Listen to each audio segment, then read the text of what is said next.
প্রিয় ছাত্রছাত্রীরা, আজকে আমি তোমাদের কেবিনের মাধ্যমে ক্লাস 9 এর ইতিহাস যে সমস্ত প্রশ্নগুলো দেওয়া হয়েছে 2026 সালের পরীক্ষার জন্য। 2026 সালের যে প্রশ্নবিচিত্রা, রায়মার্টিন প্রশ্নবিচিত্রা ক্লাস 9 এর যে প্রশ্নগুলো দেওয়া হয়েছে ইতিহাসের ইস্যু নম্বর 1, পেজ নম্বর 388, সেখানে যে সমস্ত প্রশ্নগুলো আছে সমস্ত প্রশ্নের উত্তর আমরা আলোচনা করবো আজকে এই ভিডিওর মাধ্যমে। তোমরা ভিডিওটা শুরু থেকে শেষ অবধি অবশ্যই দেখবে এবং চ্যানেলে যদি নতুন হয়ে থাকে অবশ্যই চ্যানেলটাকে সাবস্ক্রাইব করে রাখবে পরবর্তী পেজগুলোর প্রশ্ন উত্তর পাওয়ার জন্য। আজকে দেখো আমরা 1 নম্বর যে স্কুল সেটা আলোচনা করব।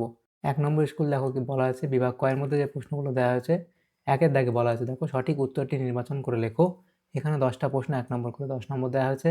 1-এর দাগের 1-এর প্রশ্ন, কার্ডিনাল রিশলু ছিলেন, এটা হবে সঠিক উত্তর অপশান এ, রাজা ত্রয়োদশ লুইয়ের মন্ত্রী। পরবর্তী প্রশ্ন থেকে বলা আছে কি, অস্ট্রিয়ার উত্তরাধিকার যুদ্ধ 1740 থেকে 48 খ্রিস্টাব্দে সংগঠিত হয়, তাহলে এটা কি হবে, পঞ্চদশ লুইয়ের আমলে, অপশান বি।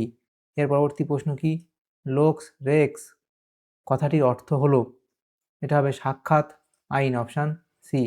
এর পরবর্তী প্রশ্ন দেখো বলা আছে, ডিয়াবলো ইকোনমিক গ্রন্থটি রচনা করেন, সেটা হবে কুয়েসনে, অপশান ডি। এর পরবর্তী প্রশ্ন কি বলা আছে দেখো, যিনি জনগণকে রাজা উপহার দিয়ে যিনি যিনি জনগণকে রাজা উপহার দিয়েছিলেন তিনি চেয়েছেন জনগণ তাকে তার লেফটেন্যান্টদের মতোই যেন সম্মান করে। উক্তিটি কার স্মৃতিকথায় পাওয়া যায়? তাহলে এখানে তোমাদের যেটা সঠিক উত্তর হবে, তাহলে সেটা হলো কোনটা, এটা হবে রাজা চতুর্দশ লুইয়ের, অপশান এ হবে সঠিক উত্তর। এর পরবর্তী প্রশ্ন দেখো বলা আছে, সেটা বলা আছে দেখো যে ট্রাফালগারের যুদ্ধ সংগঠিত হয়েছিল, ট্রাফালগারের যুদ্ধ সংগঠিত হয়েছিল 21 অক্টোবর 1805 খ্রিস্টাব্দে, 21 অক্টোবর 1805 খ্রিস্টাব্দে। এর পরবর্তী যে প্রশ্ন সেটা বলা আছে কি, নেপোলিয়ন জার্মানির সিংহাসনে বসেছিলেন,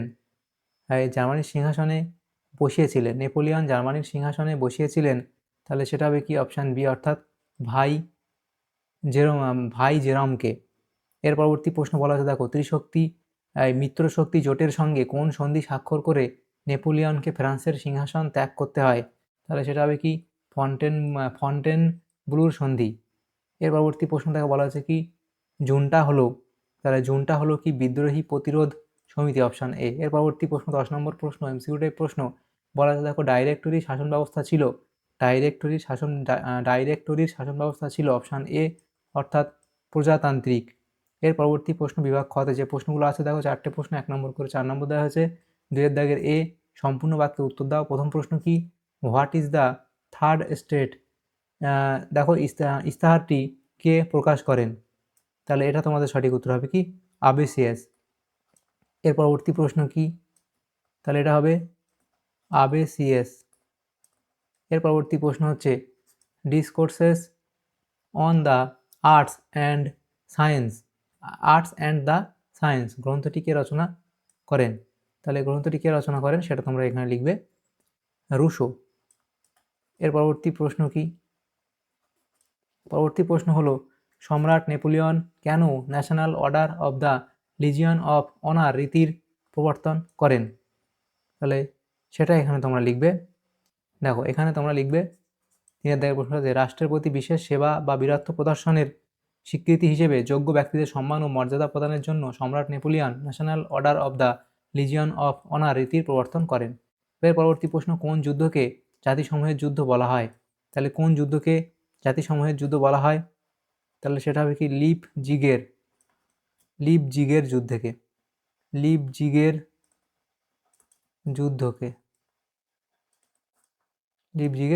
এর পরবর্তী যে প্রশ্নগুলো দেখো, তাহলে পরবর্তী প্রশ্নগুলো কি দেওয়া আছে দেখো, লিপজিগের যুদ্ধকে লিখবে। এর পরবর্তী প্রশ্ন হচ্ছে, বিয়ের দাগে সত্য বা মিথ্যা নির্বাচন করো।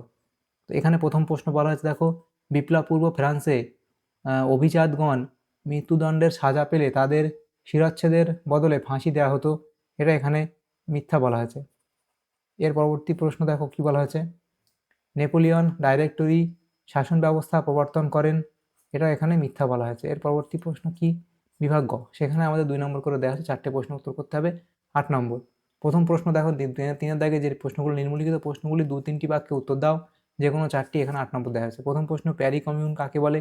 তাহলে প্যারি কমিউন কাকে বলে তোমরা এখান থেকে শুরু করবে, করে অবধি লিখবে প্যারি কমিউন কাকে বলে। পরবর্তী প্রশ্ন কি, শাকুলোত কাদের বলা হতো? তাহলে শাকুলোত কাদের বলা হতো সেটা তোমরা এই অবধি লিখবে। এর পরবর্তী প্রশ্ন কি বলা হয়েছে দেখো, 3 নম্বর প্রশ্ন, civil constitution of the clergy কি? তাহলে সেটাই অবধি তোমরা লিখবে। এর পরবর্তী প্রশ্ন দেখো বলা আছে কাকে কেন দ্বিতীয় জাস্টিনিয়ান বলা হয়? তাহলে কাকে কেন দ্বিতীয় জাস্টিনিয়ান বলা হয় সেটা তোমরা লিখবে এই অবধি, এখান থেকে এই অবধি লিখবে। পরবর্তী প্রশ্ন কি, পোড়ামাটির নীতি বলতে কি বোঝো? তাহলে পোড়ামাটির নীতি কি, সেই পোড়ামাটির নীতি সম্পর্কে তোমরা এই অবধি লিখে দেবে। এর পরবর্তী প্রশ্নগুলো দেখো দেওয়া আছে বিভাগ ঘ, সেখানে আমাদের 4 নম্বর করে দেওয়া আছে, দুটো প্রশ্ন উত্তর করতে হবে 8 নম্বর। তাহলে প্রথম 4 দাগের বিভাগ ঘ, সেখানে বলা আছে নিম্নলিখিত প্রশ্নগুলি 7-8টি বাক্যে উত্তর দাও, যে কোনো 2টি। প্রথম প্রশ্ন কি, বিপ্লব পূর্ববর্তী ফ্রান্স কেন রাজনৈতিক কারাগার নামে পরিচিত? তাহলে বিপ্লব পূর্ববর্তী ফ্রান্স কেন রাজনৈতিক কারাগার নামে পরিচিত সেটা সম্পর্কে তোমরা এই কারণগুলো লিখবে, যে এই পয়েন্টগুলো এখানে তোমরা করবে। এর পরবর্তী যে প্রশ্ন এখানে দেওয়া আছে দেখো, সন্ত্রাসের রাজত্বের সফলতার দিকগুলি আলোচনা করো। তাহলে সন্ত্রাসের রাজত্বের সফলতার যে দিকগুলো ছিল সেইগুলো সম্পর্কে তোমরা এই পয়েন্টগুলো করে তোমরা অবধি লিখবে। এর পরবর্তী প্রশ্ন দেখো বলা হচ্ছে কি, টেনিস কোর্টের শপথ কি?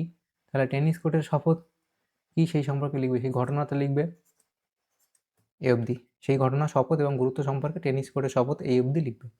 এর পরবর্তী প্রশ্ন, ফ্রান্সের জনগণ কেন নেপোলিয়ন বিরোধী হয়ে পড়েছিল? তাহলে ফ্রান্সের জনগণ কেন নেপোলিয়ন বিরোধী হয়েছিল তার এই পয়েন্টগুলো তোমরা লিখবে।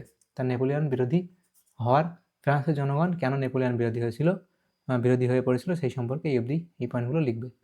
এরপরে বিভাগ উহাতে যে প্রশ্নগুলো আছে দেখো, এখানে একটা প্রশ্ন উত্তর করতে বলা হয়েছে, 8 নম্বর দেওয়া হয়েছে।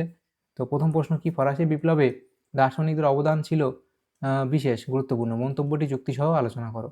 তাহলে সেখানে ভূমিকা লিখবে, দার্শনিকদের অবদান, তাহলে এগুলো তোমরা পরপর লিখবে। এর পরবর্তী প্রশ্ন দেখো দেওয়া আছে কি, ফ্রান্সে সন্ত্রাসের শাসনের কারণ কি ছিল এবং এই রাজত্বের সংগঠন কীরূপ ছিল?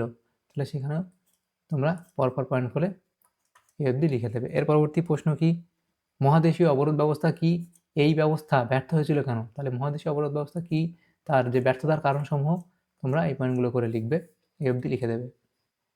তাহলে আমাদের এখানে যে প্রশ্নগুলো ছিল দেখো, ক্লাস 9-এর ইতিহাসের যে প্রশ্নগুলো ছিল, প্রথম যে স্কুল ছিল 1 নম্বর স্কুলের ইতিহাস যে প্রশ্নগুলো ছিল সেগুলো আমরা আলোচনা করলাম।